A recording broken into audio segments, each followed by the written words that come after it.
नमस्कार, मी आहे गाथाची आई। आजचा दिवस हा ना गाथाचा आहे ना गाथाच्या आईचा, कारण आजचा दिवस हा गाथाच्या बाबांचा आहे, कारण आज आहे गाथाच्या बाबांचा वाढदिवस। जसं प्रत्येकाच्या आपल्या बाबांसोबत कमी आठवणी, कमी फोटो असतात, तसंच गाथाचं पण आहे। कारण बाबा म्हणजे फक्त एक व्यक्ती नाही, तर ते आपल्या आयुष्याचा आधार असतात।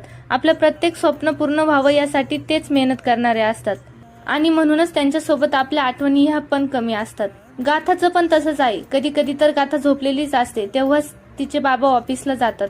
माझे बाबा पण आम्ही झोपलेले असायचो तेव्हाच गाडीवर निघून जायचे, आणि रात्रीचे आम्ही कधी कधी झोपी जायचो तेव्हा यायचे।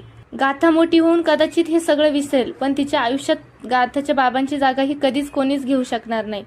गाथाकडून गाथाच्या बाबांना वाढदिवसाच्या खूप खूप शुभेच्छा। प्रत्येकाचे बाबा असेच असतात, ते आपल्यासाठी खूप काही करतात, पण आपण त्यांच्यासाठी काहीच करत नाही। मी सुद्धा माझ्या बाबांसाठी काहीच करू शकले नाही, पण मी गाथाला हे नक्की शिकवेल। आणि आज माझी एवढीच इच्छा आहे की गाथाच्या बाबांना खूप बर्थडे विश मिळाव्यात, त्यामुळे कमेंटमध्ये गाथाच्या बाबांना विश नक्की करा।